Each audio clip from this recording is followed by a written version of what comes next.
ho, ho! Merry Christmas!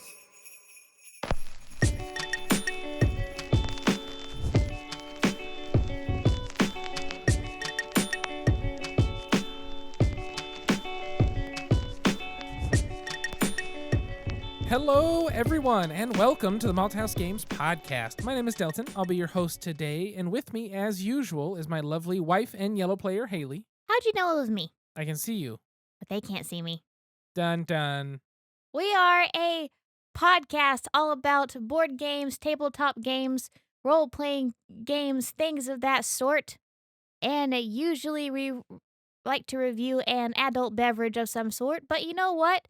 Today's episode is a very special Christmas episode, a holiday episode, if you will. And so we decided to review something that I feel like a lot of us remember from our childhood and should still be enjoying as an adult. We should say this is episode number 160 of the Malthaus Games podcast. Poured a little heavy there on your non-alcoholic beverage there, Delty Poo. So, for today's episode, we are having the Aldi knockoff version of the Welch's Sparkling Non-Alcoholic Red Grape Juice Cocktail. And so this one is Nature's Nectar. It has no corn syrup. It has no artificial colors, apparently. It has carbonated water, grape juice, sugar, and citric acid for tartness. But you know what else it has? Foil. Gallons of nostalgia. Because I used to get this with my sister. My mom would buy us one bottle to share every Christmas and New Year's. And I don't know if this modeled healthy drinking in our family, because Riley and I would finish an entire bottle every evening we got it. But still to this day, I don't really drink a lot of soda. I could go without beer, but you put one of these in front of me and I can finish the entire thing in one setting. I love this stuff. That's why all that's left is like 2 ounces, because I finished almost all of it in one sitting. It's just sweet, sparkling grape juice. You can't go wrong. It's definitely gone flat since this was open last week. Is that right? I think so. I think that's when we got it. But you know what? It still tastes delicious. What do you taste in this fruity beverage, Delty? Did you ever used to make homemade grape popsicles and you would suck the juice out of the popsicle and turn it white? Absolutely, I did. That's what this tastes like. Absolutely, it does. Like, just to a T, it is just classic grape juice. Well, it is literally grape juice. Juice from a grape is the ingredient in this. I don't know if the Welch's one is this pure, but Aldi does right. Does right by us. So far, so good, at least. And so we decided to have this drink today because we're going to be talking about, spoiler alert, games for different age ranges in today's episode. But before we get into the topic, Delty, what have we been up to these last couple of weeks? And also because this episode releases on Christmas Eve, for those of you who celebrate Christmas. No. Wait, yeah, Christmas Eve. I thought it was Christmas Day. No, Christmas Day is on Monday. You're right. Yes, which means a very early Happy Holidays, Merry Christmas to everyone who celebrates that or doesn't. It's holiday season, and if not, Happy Yule. Happy Yule, Happy New Year, and a Happy Hanukkah to those who celebrated this last week. That's true. Hanukkah ended Thursday? No. I think so. I already finished my juice. So, for what we've been doing, we went hiking at Keystone Ancient Forest for Haley for her birthday with some friends. No, it wasn't for my birthday. It's just because you love me. Delton loves me so much he sacrificed his That's only true. free Sunday to go wandering with me in the forest an hour and a half away from our house. Yep, so I had to drive 3 hours that day and hike for 3 hours that day. It's 9 hours later that But day. it was worth it. It was. I got home and died. You did. So we got to do that last Sunday. And this last week was actually my sister's 30th birthday. And so we got the opportunity to celebrate with her. We did. It started by her coming up and us going to eat at a place in Oklahoma City called JK by Chef King. It is I want to say it's mostly Asian cuisine, but it is a restaurant that is, the inside is very gaudy. It's very Instagram. It's very like, hey, I'm going to Instagram this with my fancy drink that they have a smoke bubble on top of that you pop and the smoke goes everywhere. It's a really cool place, though, and I think the food was actually very good. I wasn't sure what to expect, but man, their tempura vegetables with whatever seasoning was on the tempura, oh, so good. Yes, the food definitely kept up with the pageantry because it looked beautiful. And I saw a lot of people post on Instagram and TikTok, and they're, like Delton said, it was definitely for a fancy dress party. This place was made. As I wore the most non-fancy outfit. That's okay. We're all dressed like realtors because we're over the age of 30, and that's what we dress like when we go out on town. We dress like realtors. That's because the style of the young kids isn't any fun, and the style of the old people also isn't any fun. And so we have our own style that's also not any fun, but it's what we have. But it's warm. Yes. And so we did that, and then we went to a comedy show later that night. We saw Cullinane, Our favorite. our favorite, and then we asked Riley, what do you want to do for your birthday? We can hang around Oklahoma City, we can go cavorting around, we can take a short trip to Vegas, we can, drive down to Dallas and see a Dallas Stars game. What do you want to do? And she's like, I want an entire coconut cream pie from Othello's, and I want to watch all the Lord of the Rings. And so you know what? That was manifested. So we spent all weekend watching the Lord of the Rings extended editions. I ordered the 4K box set that they released in like 2021. That way I would have the utmost quality for our watching. Yes, exactly. He bought that for Riley's sake, I'm sure. Yep, 100%. That's why I kept it when she left. But it was so great to go back through those movies again and watch them all because they're just fantastic and I love them and they're just nice and cozy and I like them. So it was nice to sit there through, what is it, 4 math, almost 11, little over 11 hours of movie watching, not including the fact we also watched Midsummer. Yes, I think Riley got through about 2 pounds for 5-pound pie. She got through like almost half of that pie. I'm not kidding. This was like a 5-pound pie. It was piled high with coconut cream. It's like a cheesecake coconut cream almost. But if you measure it in the middle, it's about 5 or 6 inches tall, this pie. Othello's coconut cream pie was the only coconut cream pie that could come close to Grandma's, and it's just fantastic. It's highly, highly, highly, highly worth getting if you're ever in town. Yes, and so we had a great time with Riley, and being that we're vegan, she actually got the whole pie to herself. And she and my niece Lakin are actually coming up tomorrow because we're taking Lakin to her first pro wrestling show. Yes, we're taking her to AEW Dynamite and a recording of Rampage immediately after. It's at the Paycom Center downtown. It's finally AEW's debut in Oklahoma City, and I'm very stoked to get to drive 20 to 25 minutes downtown to watch the show rather than driving to Dallas or, Wichita for 2 hours or wherever. It's nice that they're finally coming through and hopefully it sells well enough that they can think about coming back. I hope so because we've been waiting for, 3 years? Yeah. 3 years to see them. And so I think it'll be worth the wait. I'm incredibly excited, but also really ready for Lakin to see her first show. She is in love with Darby Allin and Sky Blue. Was it Sky Blue or Red Velvet? I thought it was Sky Blue. Oh, I thought it was Red Velvet. Oh. Maybe both. Maybe both. Why not both? She's in love with colors and skeletons like most 6-year-olds are. That makes sense. But those were the things that we did, and those are the things we have coming up aside from, of course, our regular holiday shenanigans. But speaking of holiday shenanigans, we have to make sure to take some games. Hey, what can I get you? I'd like a topic. Any special way? Make it a top shelf topic. Coming up. Enjoy. So we're not actually reviewing any game this episode. We are just going to talk about what games we feel like are good games to bring to Christmas, but we are going to categorize this based on the regularly scheduled programming of the average Christmas night because, at least in our experience, at the beginning of the night or the day, you're going to have all ages. You're going to have the kids running around being hood rats. Grandma and grandpa are still awake, but then there comes a certain time in the evening whenever the kids go to bed, but you might not have the night to yourself yet. Maybe the older adults are still awake, your mom, your dad, your grandma, and grandpa. And then there comes the time of the night, maybe about 10 o'clock or so, when it's just you and the cousins. And so we have broken up our Christmas night into 3 parts. And with that, we have 3 sets of games to talk about for each of those parts. We do. So to kick this off, when you first arrive and have dinner at some kind of family celebration or holiday celebration, generally there is some sort of young child around or some sort of person that's under the age of 18 to 21. With them, you want to play something that's simpler that can keep them and everyone else engaged and having a good time. And of course, we're targeting more like around 10 years old and younger for us in the way we're describing this, but you want games that work with that group.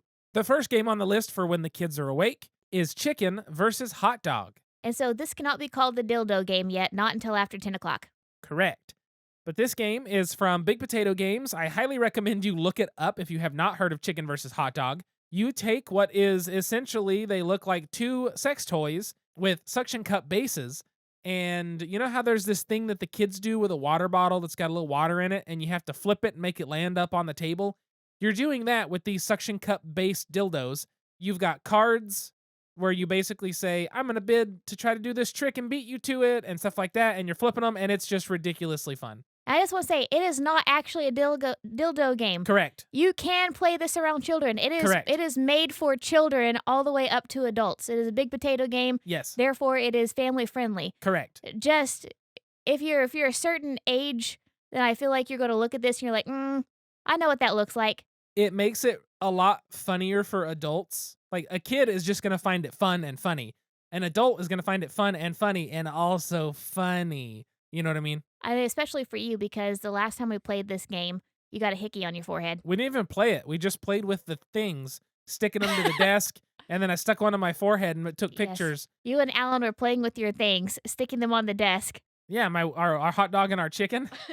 And then I tried to pull it off my forehead by just yanking rather than doing it the right way. And I gave myself a forehead bruise hickey thing for like 2 weeks. It was like a 2-inch in diameter hickey on the middle of its forehead. Right in the center of my forehead, because I'm a genius. That is what you're missing when you don't come to BGG Con. You're missing me taking this not a dildo, still a dildo kind of toy and sticking it in the middle of my forehead. Yeah, Ben, come.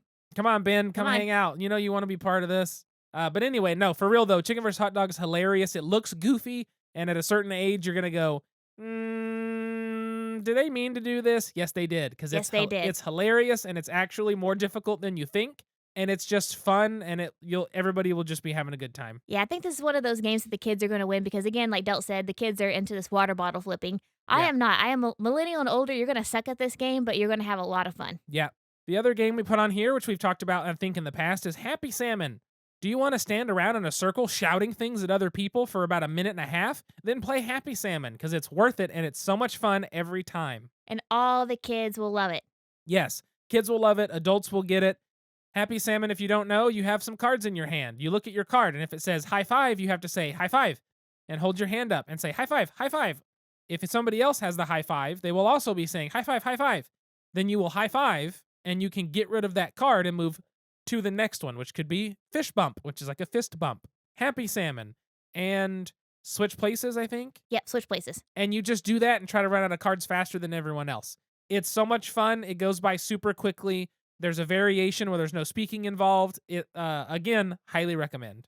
Yes, and you can play it with multiple people. I think my sister said she played it with like 10 kids once for one of the kids' birthday parties. That's a lot, but it would be ridiculous. And feasible. The last one for the kids list we have, which we have talked about for sure, is Nice Buns. Nice Buns is I'm going to roll some dice, split them into two things, and then you're going to choose one, and I take what you didn't choose, and we try to make sets of dice. It's fun. It's easy. In our episode about Nice Buns, whenever the heck that was. That was in March or April of 2022 we released that. There you go. Back then, we tell you all about how to appropriately age that game for younger people, and for older people, it works out well. It's a fun game. Recommend. Also, Big Potato, again. Another Big Potato game. We did scale it down for a 5-year-old. We did, and it worked successfully, and she beat us. She did, without assistance. She was just trying to make a hamburger. And that was it, out of the buns, because the color.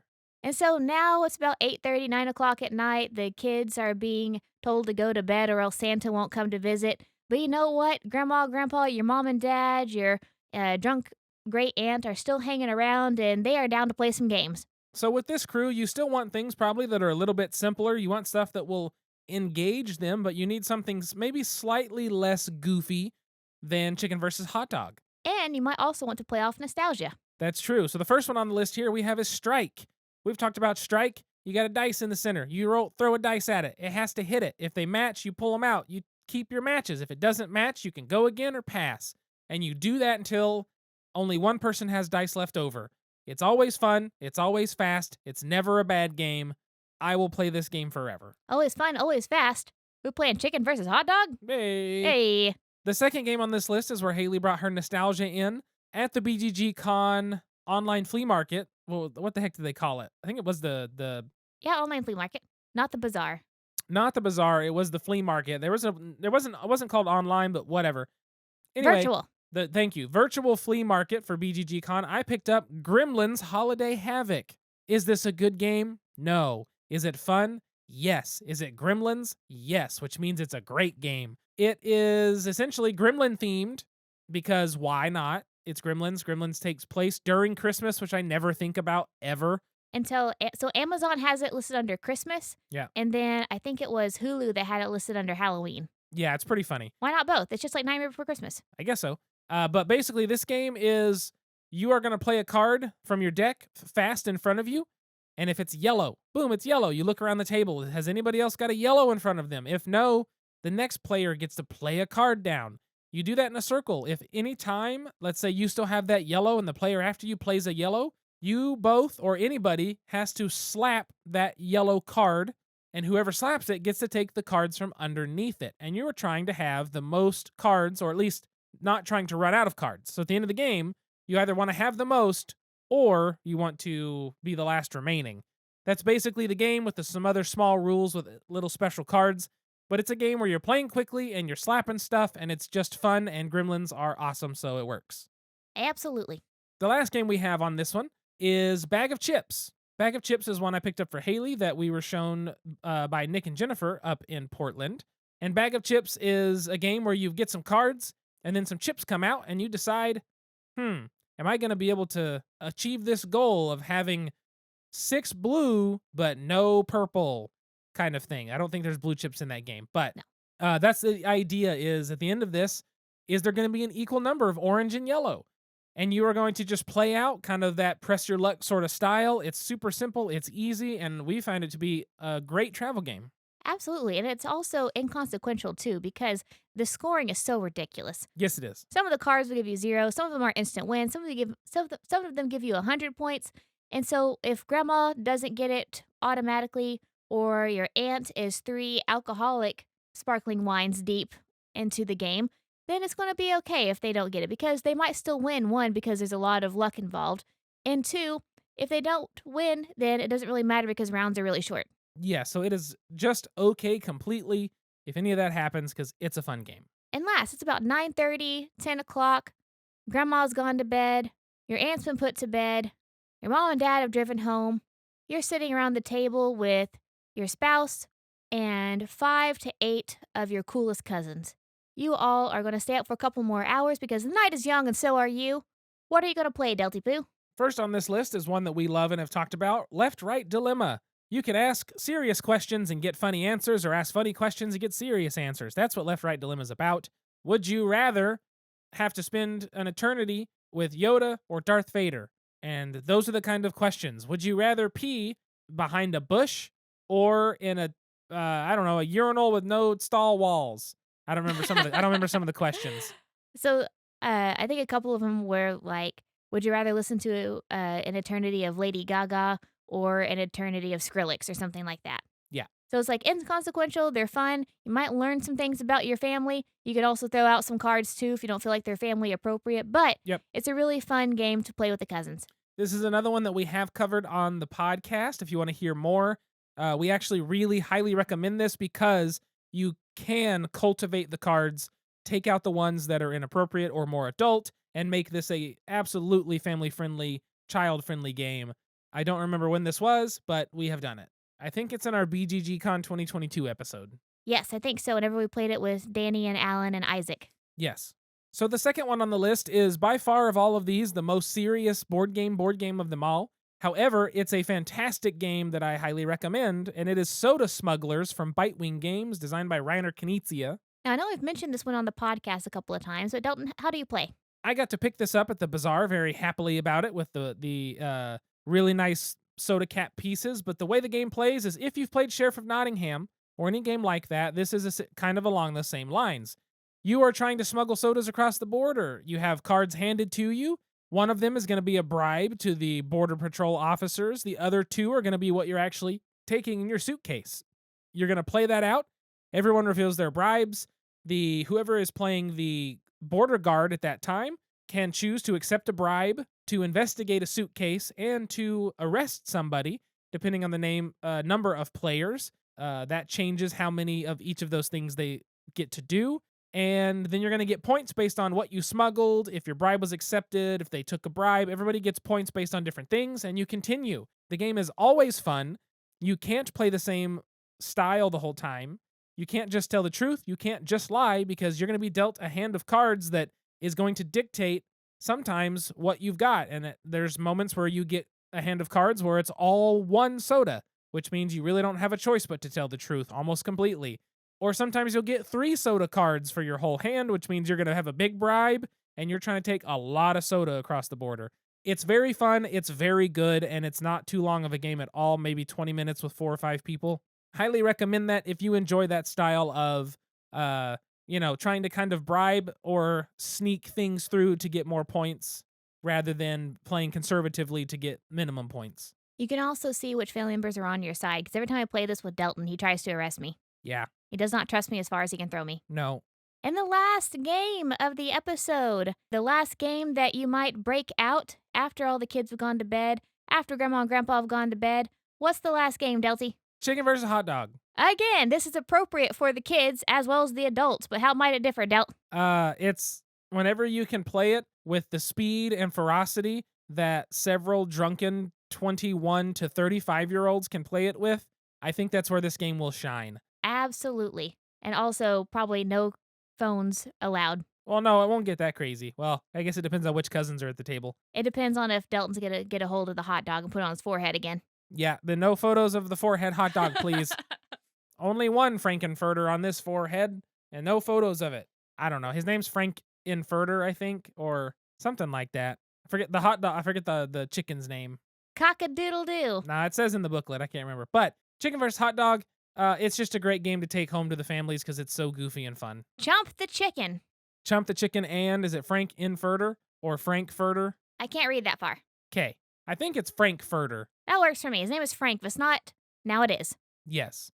But those are the games that we recommend taking home for the holidays this year, at least. A lot of them are new to us this year, or at least ones that we now have in our possession, such as Chicken vs. Hot Dog and Soda Smugglers and Gremlins that we can take home and play with the fams. Let's get to the questions really quickly and then wrap this up. Like a gift. And now, join us for a Malthaus Games Podcast special, Pint-Sized Question. So the question today, aside from what you're giving me and I'm giving you for Christmas, because we do still celebrate gift giving, what is your favorite gift that you will be giving this holiday season? I am absolutely stoked to give your dad a Boston album. So Tammy and Larry, Delton's parents, have gotten a record player, and they have been jamming every day, apparently. Well, the mom wanted the speaker system that I got you for your birthday, and so I sent her the links during Black Friday when it was all on sale. So they have been rocking and rolling and jiving and jammering, and Larry said that he really wants a Boston album, so we're going to get him a Boston album for Christmas, and I'm sure that's all we're going to listen to on Christmas Day now. Well, he used to listen to that. He loved the dueling lead guitars. He absolutely used to love that, and we talked about it back in the day. I just remember him always loving that sound and stuff, so I was like, that would be a perfect thing. Hopefully we can find one at Brady's. My favorite one I'm giving is probably going to be giving your sister that purple bunny. So we went, it was like last Christmas or something, wasn't it? What did we go to? Last fall when we were with your sister and we went antique shopping in Clinton. Yes, last fall. We went antique shopping and she talked about wishing she could find this stuffed purple bunny that was like the one that she had when she was a kid that she accidentally left in a hotel room when Haley and her family were doing some traveling. So I have spent a lot of this year trying to research and find this stupid rabbit based off only very vague details from her and what Haley can remember from her weird brain. It's like 25 years ago, and all I remember is the color, the pattern, and the bow. Yeah, and so I did a bunch of research, did a bunch of thinking about where they were geographically and which stores were around, and I finally found what Haley and her sister, I finally just told her sister what I'd been up to.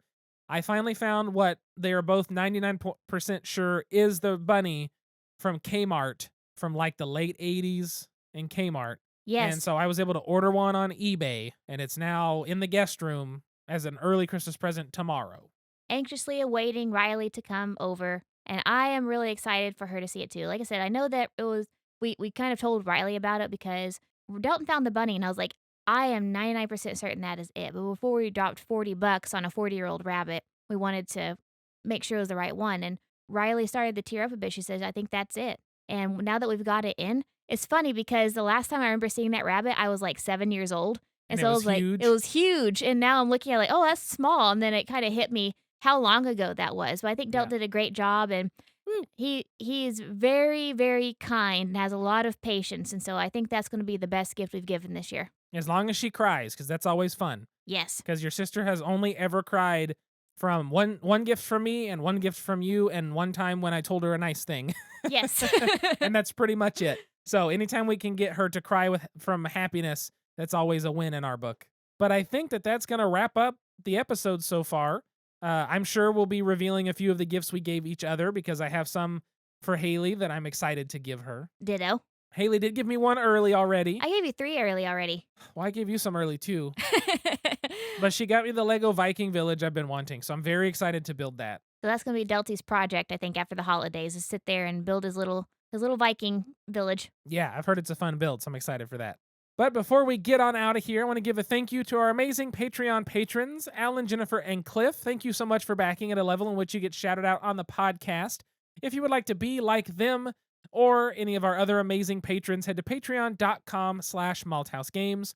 You can always find us on social media at Malthaus Games, Malthaus Games. You can find Haley at SQUIRRELYGEK. At Squirrely Geek. If there's a game you want us to talk about or a topic to cover or a question to answer on the show, send an email, contact@malthausgames.com. I hope everyone has a very happy holiday season.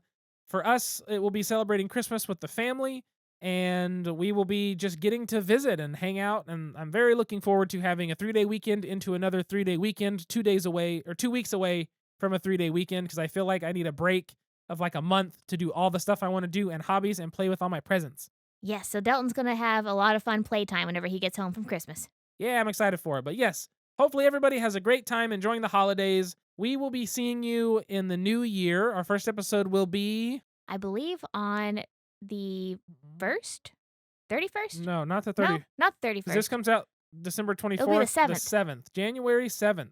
So Wow. yes, so we will see you all again January 7th. Hopefully we have some good stories of playing games in the holidays and letting you know how Chicken versus Hotdog went over. Yes. Keep us in your thoughts and prayers, and please pray that Delton doesn't get another hickey on his forehead. I won't, not on purpose, not by my own choosing. My brother maybe, though. Maybe. But thank you so much for tuning in and listening to the Malthaus Games podcast. Until next time, sit back, relax, grab a drink, and play some games. We'll see you folks later. Goodbye. See you next year. Nah.